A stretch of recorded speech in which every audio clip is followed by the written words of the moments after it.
There's one thing to be taught, is dreams are made to be caught, and friends can never be bought. Doesn't matter how long it's been, I know you'll always jump in, 'cause we don't know how to quit.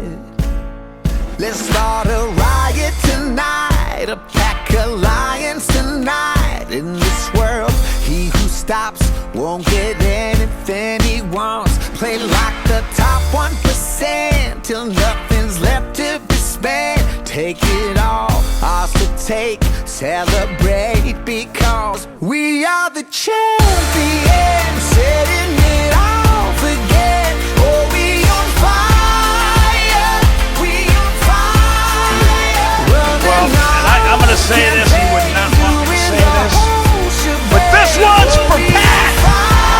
You know, I'll take some time to reflect. I got a couple of priorities first. I want to go kiss my wife and my kids. I want to go, hug my family. I'm going to drink a lot of Budweiser tonight, Tracy. I promise you that. And the MVP of Super Bowl 50 is Von Miller.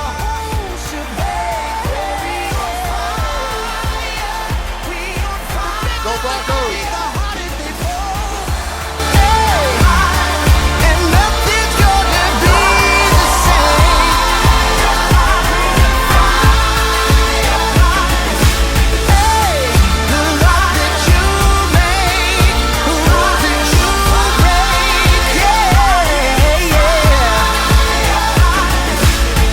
Unfiltered. I'm your host, Dominick Arbolino, with Jake DiMisa and Zachary Brooks. Obviously, the highlight of this week was the Super Bowl, so let's get right into it. Yeah, the Denver Broncos won that 24-10, and if you heard my prediction last week, I said a 24-17 Bronco win with a Von Miller MVP, so I was pretty close.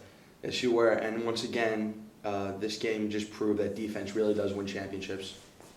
Yeah, I mean, the defense just destroyed that game, and it was really, for me personally, it was fun to see, to watch, because I like defense better than offense, so to see just be such a defensive-minded game, I kind of enjoyed that. This, over the last 5 years, 6 years, I honestly think is the worst Super Bowl we've seen, because A, it lacked the explosive plays we were normed to seeing in the Super Bowl, and also it's just a really sloppy game by both teams. It was. I found myself actually almost falling asleep at one point. It was so boring. It was, like Jake said, it was sloppy to a point where you were thinking these teams are in the Super Bowl, and you hit it right on the nose. And there were no explosive plays. There were no risks being taken at all. I mean, running with 4 minutes left when you're down 2 touchdowns, and Carolina punting the ball with about 2:30 left in the game. Like, what do you expect to happen? Even if you stop them, you're not going to have time for 2 scores. You've got to go for it, that situation.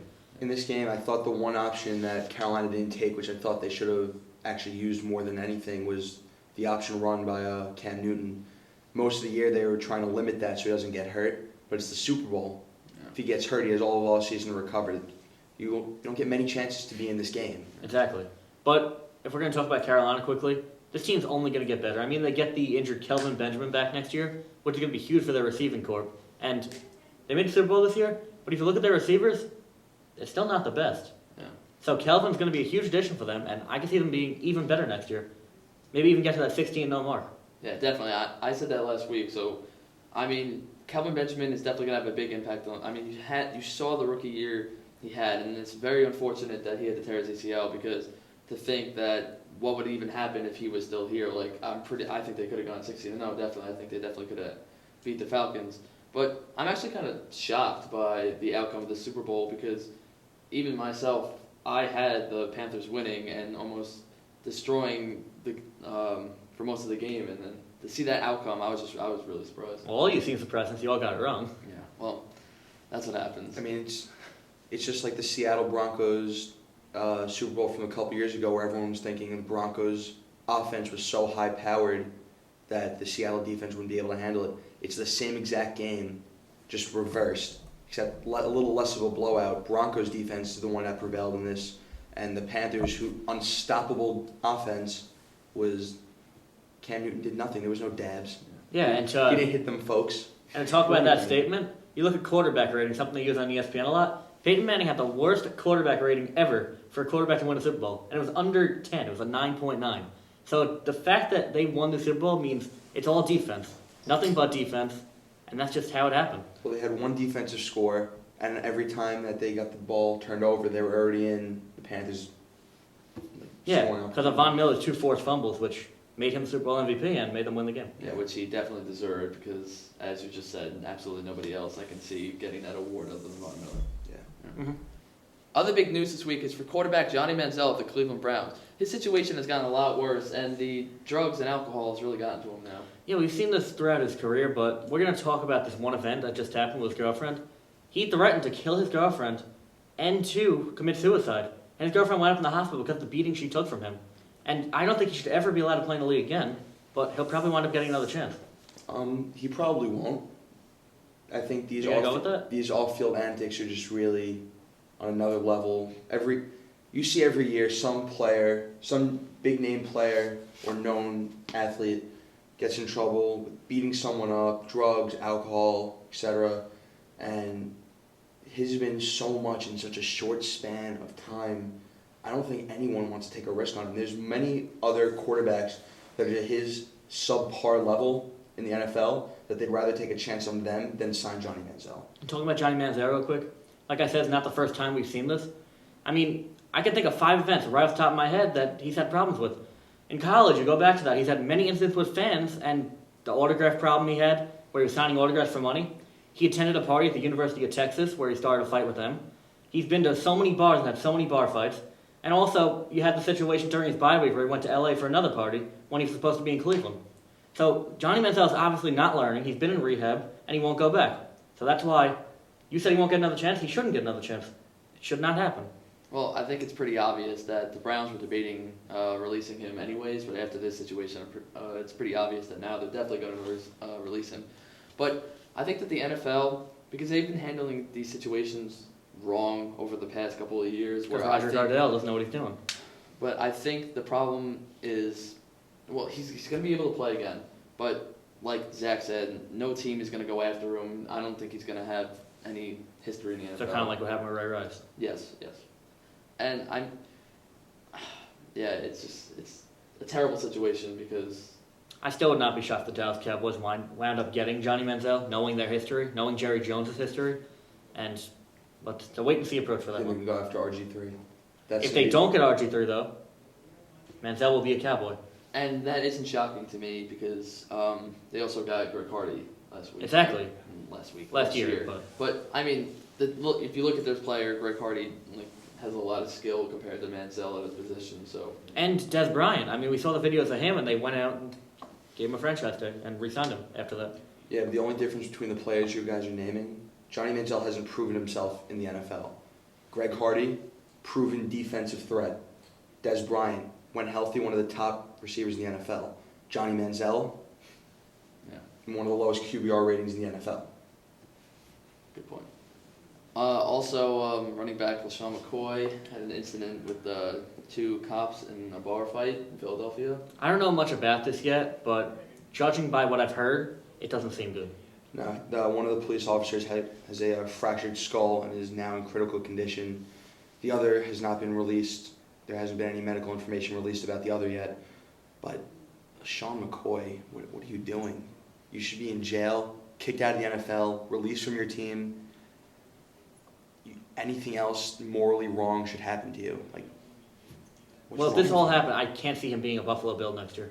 I can't see him being on any team next year. See, but the problem is that because of his skill level, he probably still I can honestly see him next year. Maybe not on the Bills, but I can see him on a team because of his skill level. And I think that's ridiculous because with what he did, and this is a terrible situation, but because of the NFL, they'll probably end up allowing him to play, like what's new. And then you're going to have, with his skill level, a team's going to want him, and they'll get him for cheap. And well, yeah, like for Johnny Manziel, I can't guarantee he's going to play in the league again. But for LaShawn McCoy, it's a guarantee. He will be playing for a team next year. Because with LaShawn McCoy's skill level, how can you not? It's a terrible thing to look at. That's as long as he doesn't go to jail.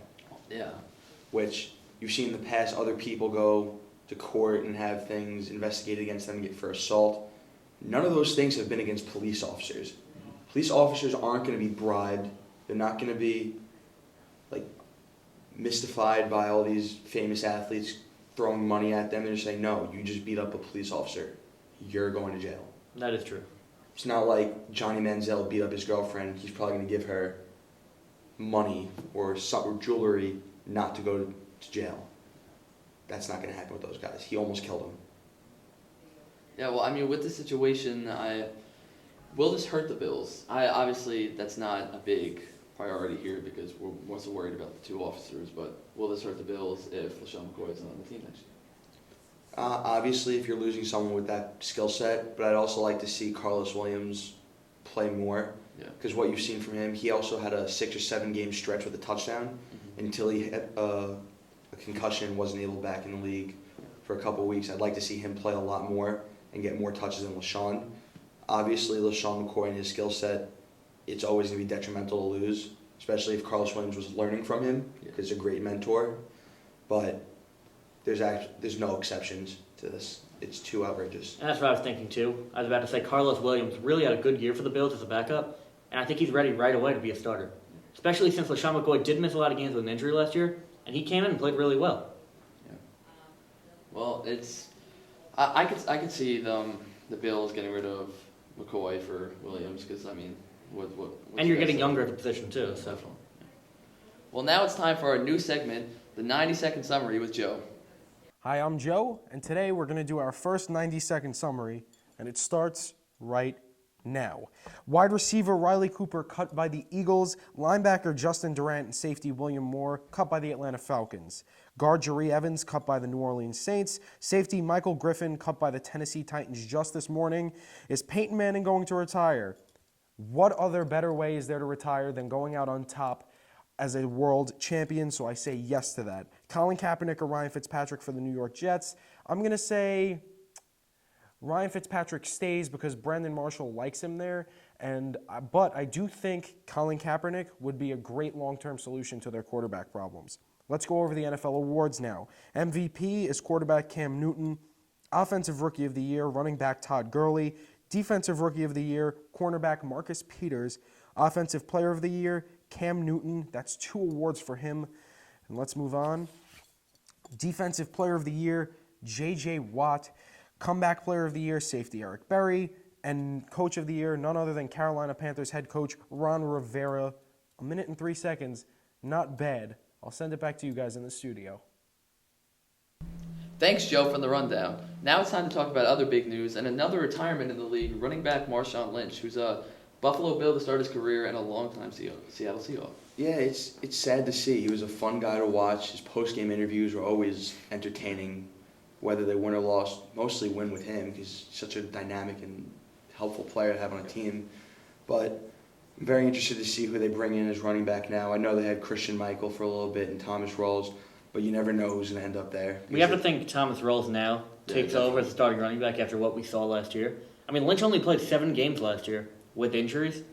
So you have to think Rawls fills in, and he fills it well.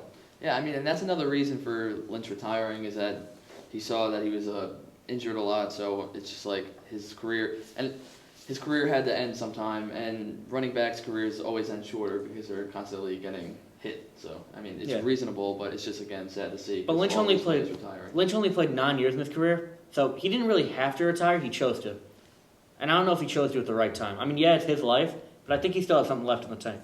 But, I mean, I feel like maybe he was not just looking at it for himself, but also maybe the Seattle Seahawks, because he knows that this young guy, Thomas Rawls, filling in for him, did pretty well, so why not retire now and why leave him on the bench?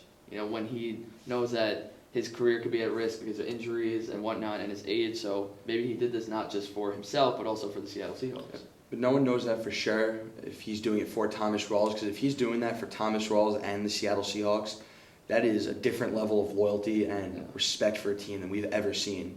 That he's literally retiring and ending his career for the benefit of a player and an organization. If that's true, that's something else. The only thing, though, Marshawn Lynch, is he a Hall of Famer anymore? I feel like he won a Super Bowl, and he was about 900 yards away from 10,000. Since he's not going to get to 10,000, I don't know if he makes it. So he might have cost himself the Hall of Fame by retiring this early. It's a valid argument, but yeah, I think he'll squeeze in. Maybe it depends on the draft class. He becomes borderline, though. If he would have got 900 more yards, he would have been a Hall of Famer, definitely. Yeah. Now, we're going to think, maybe not. Yeah. Well, that's going to do it this week for NFL Unfiltered. Make sure to check back next week for more. I'm just here so I don't get fined.